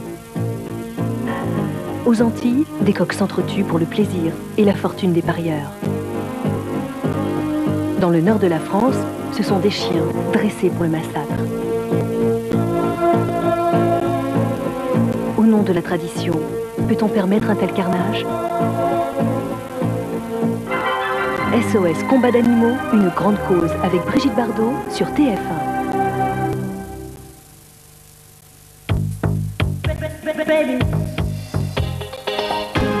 Mesdames, Messieurs, le bloc-notes du mardi soir.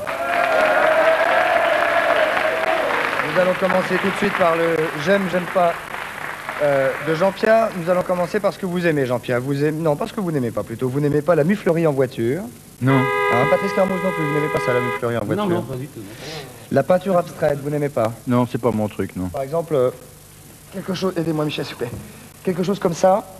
Voilà. Ça ne nous plaît pas. Non, non, si, c'est pas laid, ça. Ça, c'est super. Ah non, c'est très beau, ça. Pas mal, hein. Oui. Pas mal.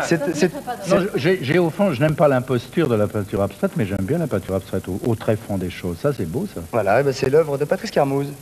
Sans blague. Pas mal, hein. Je comprends que vous aimiez ça, si c'est vous qui faites ça. Bizarre, c'est qu'il y a On n'est une jamais partie mieux du servi public- que par soi-même. Il y a une partie du public qui applaudit et qui le Qui voit le voit de pas, dos. oui. Non, mais une peinture abstraite, ça peut se voir de dos. Allez, main, on fait ça dans l'autre sens. On peut l'avoir dans tous les sens, oui, dans tous les sens. Et vous faites ça au jeté, vous, hein. Ah, je fais ça, oui. Est-ce que c'est pas la toile de... Je savais pas que c'était de vous. Hein. Demain, à partir de demain, vous allez avoir des demandes de galerie. Ouais, Vous n'aimez pas qu'on se prenne au sérieux ou les cons prétentieux, c'est la même chose. Voilà, c'est ça, oui, Hein oui, c'est haïssable, ça. Il y en a quelques-uns dans votre haïssable, chapelle. pardon. Dans nos chapelles, oui, il y a Oui. pas mal de, il y a pas mal de gens qui se prennent au sérieux. Oui. Vous n'aimez pas l'intrusion dans la vie privée? Non, ça, je trouve ça inutile, parce que la liberté, c'est de pouvoir garder son petit jardin secret. Vous y arrivez? Oui. On est au fond absorbé par les médias que si on le veut bien. Vous n'aimez pas la musique partout, genre les gares, les ascenseurs, les Ah, ça, je restos? déteste. J'adore la musique, par conséquent, je trouve qu'on gâche la musique à la mettre dans les ascenseurs, dans les aéroports, des machins comme ça, et même au téléphone. Attendez une seconde, bling, on vous passe un truc, et quand vous commencez à chanter avec, c'est fini, vous avez votre correspondant. Oui. Je trouve ça, Vous n'aimez pas le concombre?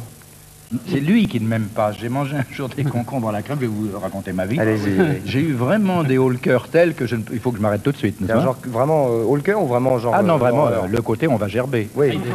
D'ailleurs, on ne va pas, on a. Oui, c'est ce qu'on appelle une queue de renard. Voilà, exactement. Très bien. Vous n'aimez pas les côtes de bête? Non, j'aime pas les côtes de bête. Ça doit être un souvenir de guerre, parce que pendant la guerre, on bouffait assez peu. Et alors, on avait le choix entre les rutabagas et les côtes de bête, et ça ne m'amusait pas beaucoup. D'ailleurs, plus souvent les rutabagas que les côtes de bête. Ouais. Vous n'aimez pas non plus les sauces dans les poissons? Non, j'adore les poissons pour eux-mêmes. Je regarde avec inquiétude celui qui est en face, mais enfin, ça c'est autre chose. Vous n'aimez pas la rancune? Non, c'est inutile. C'est un sentiment inutile. Il faut au contraire passer l'éponge. On peut avoir quelquefois des remords ou des regrets ou le sentiment, oui, pas de rancœur. La vulgarité? La vulgarité, c'est aussi haïssable. Ça, c'est votre côté très chic. Non, c'est pas mon côté très chic, c'est parce que je crois qu'on peut... La vulgarité, au fond, ne joue jamais un très bon rôle, elle n'arrange rien. On peut exprimer les pas choses... confondre avec la grossièreté, bien Non, entendu. bien sûr. Et vous n'aimez pas les gelées dans les confitures? Ah non, ça, les trucs anglais, non, ça, je déteste. ça. Ouais. Bah, attendez, je crois J'aime que- bien le fruit frais, naturel. Vous êtes devenu équipé? Genre ça, ça là, c'est pas votre Ah non, truc. pas du tout. Non, non, Hein ça, non. J'aime bien, moi, avoir des fruits dans la bouche, à manger tout ça, non. Très bien. Les cerises rouges, si jamais vous avez ça, j'adore. Oui, non, là, j'ai pas ça sous la main immédiatement, mais enfin... Non, je dis ça au cas où, quoi, parce qu'il a bien parlé de son pas de tableau abstrait, il peut bien parler de mes cerises rouges. Dès qu'on l'a en stock, je vous jure, on Eh se ben, vous débrouille. envoyez. Vous aimez Renoir, Je vais vous donner mon adresse après la mission. J'adore Renoir, c'est un très grand peintre. vous aimez Ravel, J'adore Ravel, c'était aussi un très grand musicien. Tiens, là le boléro, j'entends. et ça, si vous trouvez pas que c'est un peu galvaudé, le boléro de Ravel? Non, vraiment quand j'étais plus jeune, je me disais quand même c'est culotté, il redit toujours les mêmes trucs. Mais quand on écoute bien, c'est pas toujours la même chose. Il y en a C'est au beaucoup contraire, sur les la répondeurs montée. téléphoniques aussi, Il y en a d'abord. beaucoup sur le répondeur téléphonique. Oui, on gâche un peu Ravel par répondeur téléphonique intercepté. Vous aimez le football? J'adore le football et je connais très bien le football. Je voudrais vraiment un jour participer à une émission de télévision sur le football, soit commenter un match avec les spécialistes, bien entendu, soit... Enfin, ça m'amuserait, quoi. Alors, Roger Zabel nous écoute Je très viendrai quand il certainement. voudra. Alors, Roger Zabel, vous avez un invité qui est tout chaud. Oui, j'adore. Vous aimez les femmes, on l'avait compris, et la campagne, ensemble? Campagne, oui, j'aime bien. Jean Roberge? Non, non, non, non, non. Non, non, on peut dissocier. Non, non, j'adore les femmes, j'adore la campagne, mais vraiment pas l'une avec l'autre ou l'une sur l'autre, si je puis dire. Non, non, faut dissocier. Et alors, vous aimez les chiens loups? Ah oui, ça c'est une vieille passion. Mais qui parle allemand? Quand ou- j'étais gosse. Oui, ça peut. Parce que Je chien loup, ne suis c'est- pas ça- raciste. Chien loup, ça a une connotation... C'est extrêmement protecteur. Malheureusement, quand j'étais gosse, j'étais gosse dans le Nord, et à 8 ans, mon père était obligé de tuer un chien loup qui devenait méchant. Et j'en ai gardé un souvenir tel que ça m'a beaucoup privé. Et je suis marqué par cette race de chien que je trouve très noble et très belle. C'est peut-être à cause de la mort du loup de Vigny, mais enfin, non, je suis marqué par ce bel animal. Vous aimez les chats roux? J'aime les chats roux, oui. J'ai eu, ah tiens, j'entends l'aboiement du chat. Et non, j'ai eu un chat roux charmant qui est mort aussi, malheureusement, parce que je commence à vieillir, alors tout meurt autour de moi, mais enfin bref, passons là-dessus. Prenez d'autres choses, prenez d'autres... Oui, je vais prendre des éléphants, c'est ce qui vit le plus vieux. Oui, Ça vit tortues. plusieurs siècles. Les tortues Une tortue aussi, oui. Vous aimez le petit C'est moins déjeuner? encombrant qu'un éléphant. Ça, Vous aimez beaucoup J'adore le petit déjeuner. Ça doit être aussi un truc de guerre. C'est parce que pendant la guerre, on bouffait rien du tout pour le petit déjeuner. Mais regardez, Alors, regardez. Oh, que c'est mignon, ça. Regardez, Ah, mais ça, c'est mignon, si ça. c'est pas sympathique. Ah non, mais où est le café? Comment c'est vous, le café que j'adore. Et ça, c'est quoi? C'est du café, hein, mademoiselle? C'est du café. Voilà. Il y a le Vous chocolat. avez vous votre avez petit pour café deux chaud, jours. tout est bien. Hein. Continuez sans moi. Voilà, ben, c'est ce que je vais faire. Vous aimez également le caviar? J'adore le caviar. Bon, enfin, là, on s'est arrêté au petit déjeuner. Non, vous êtes déjà- le petit déjeuner, vous envoyez le caviar. Vous aimez le Bordeaux et les vins de Loire, et vous aimez l'humour et les vins de Suisse. Non, mais c'est du thé, c'est pas du café. Mais à côté, il y a du café. Non, c'est du chocolat. Allez, des goûters Non. de chocolat, parce que... Bon, alors envoyez le caviar, c'est plus simple. Et vous buvez jamais de thé? Non, j'aime pas, non. Non, ah bah, excusez-nous, Si vous êtes un hein, peu- si pardon. vous vous sentez un peu léger, prenez le Je suis chocolat, ça va nordiste, comment vous... voulez-vous que Petit j'aime jus le thé? d'orange, non? Non plus, non, Non. c'est du faux. Oh, mais c'est désagréable. Il est pressé minutes. Menteur. Comment? Ça, c'est du Oui, menteur, oui, vous avez raison. Oui, vous avez raison. Et les feux de bois, Les feux de bois, j'adore à cause de l'odeur. avec la campagne, les femmes, tout ça, les feux de bois, tout ça va quand même pas mal ensemble. Voilà, bah, écoutez, c'est très bien. Vous attaquez ce que vous Vous voulez voulez. un petit pruneau, c'est excellent. Merci. pour donner faim. Non, c'est très bien. Non, il est déjà malade. Ah bon. Michel Field. Bah écoutez, le nom de la semaine, c'est Pia, évidemment. Évidemment. Alors, Jean Pia. Alors Jean, c'est d'abord un prénom masculin, vous savez bien. Non, non, c'est un cadrage. C'est un cadrage. C'est un cadrage qui vous va. Je vous trouve en pleine forme ce soir, Michel. Eh bien écoutez... Vous avez bonne mine, Oui, tout à bien fait. coiffé, belle Tout à cravate. fait. Non, Pas enrhumé du tout. alors, allez-y. D'accord, c'est sympa. Non, non, mais laissez, finalement, c'est pas plus mal. C'est pas plus Voilà, ça mal. va beaucoup mieux. C'est vrai que j'ai vu ça à la télévision en direct. moi. Nous sommes en direct. Nous sommes en direct. Hein, Non, mais ça, je sais. Ouais. Mais du temps où on faisait des émissions dramatiques en direct, on rigolait pas parce qu'on avait des trucs comme ça, on jouait derrière un pot de fleurs. Bref, Ça devait être continuons. formidable et dramatique. Passons Oui. rapidement sur J'ai joué votre toute seule prénom. avec un micro comme ça, moi, pour le cacher. C'est vrai? Oui, oui, il était resté dans le champ inutilement. Allons-y. Allons-y. Passons rapidement sur votre prénom qui, comme vous le savez, est un des prénoms dominants pour les garçons. Dès le courant du XIVe siècle, c'est devenu le prénom français le plus courant. De 1925 à 1934, un garçon sur 12 s'appelle Jean. Mais j'aimerais vous parler de votre nom, Pia. Car comme chacun le sait, un Pia, c'est le nom donné mieux que deux, au tu l'auras. petit de Lapi. Un Vous le Pia, c'est le saviez, petit. c'est le petit de Lapi. Et le Pia naît aveugle. Et je suis désolé, à peine ébauché à la naissance. C'est un petit être fragile. Il n'est pas fini. Pas vraiment fini, mais après, il se développe normalement. Regardez-moi, je ne suis pas vraiment fini non plus. Et regardez Michel, il se développe. Alors la pie a donné des tas d'expressions en français, je ne vais pas toutes les donner. Jaser comme une pie, c'est de bavard, la pie voleuse évidemment. Donner à manger à la pie, une expression peu commune. Ça se dit d'un joueur qui met de côté une partie de son gain pour ne pas le rejouer. Et puis être au nid de la pie, c'est une expression qui veut dire être au fait de sa fortune. Et ça vient du fait que la pie est un oiseau qui fait son nid tout en haut des plus hauts arbres.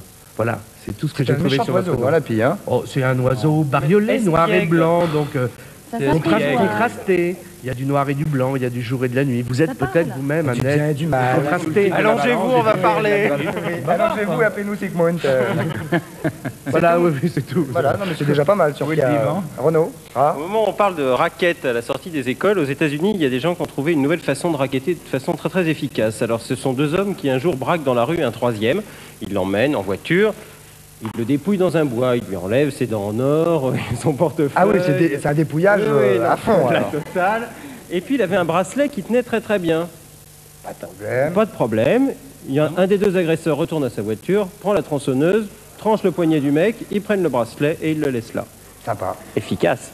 Il laisse le bracelet là Non, il laisse le jeune homme là. C'est très désagréable. Ils emportent le Ils sont partis bracelet. avec le bracelet et la main quand même. Non, ils ont laissé la main. Ah bah alors Bon, ça on va pas va. s'encombrer de choses sanguinolentes dans une voiture. Noël. Moralité, il faut toujours avoir des bracelets facilement détachables. À propos de... Merci Noël, oui.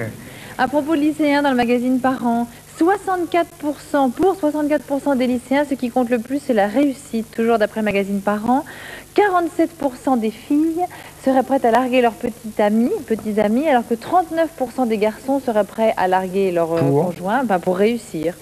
Ah ouais. Vous étiez comme ça, vous? Non, Non. Non, vraiment. Patrice. C'est tout, j'ai fini. Ah, ça me rappelle quelqu'un, ça. Bah oui. Non, on a mis ça parce que... Bah oui, on a mis ça parce que... Parce que quoi? Parce que quoi? Cherchez l'erreur. Alors, vous avez été une tellement merveilleuse Roxane. Oh, c'est vrai, oui, c'est vrai. Grâce à vous, une robe a passé dans ma vie. Pas facile à porter. Non, c'est pas Patrice, mon vieux, allons-y. Je peux vous dire pourquoi Gorbatchev a eu le prix Nobel de la paix. Vous voulez que je dise pourquoi? Pas un Américain. Eh ben, c'est un bourreau soviétique qui a dit ça. C'est parce que les exécutions en Union soviétique sont beaucoup plus humaines. Il a dit ça qu'aux États-Unis. Et en Union soviétique, l'exécution est douce et furtive. Vous endormez pas, hein? Non, mais c'est parce que je vois pas bien. Enlevez votre livre, voilà. J'ai du mal à voir, si vous voulez. Oui. C'est joli comme ça aussi. Ah, comme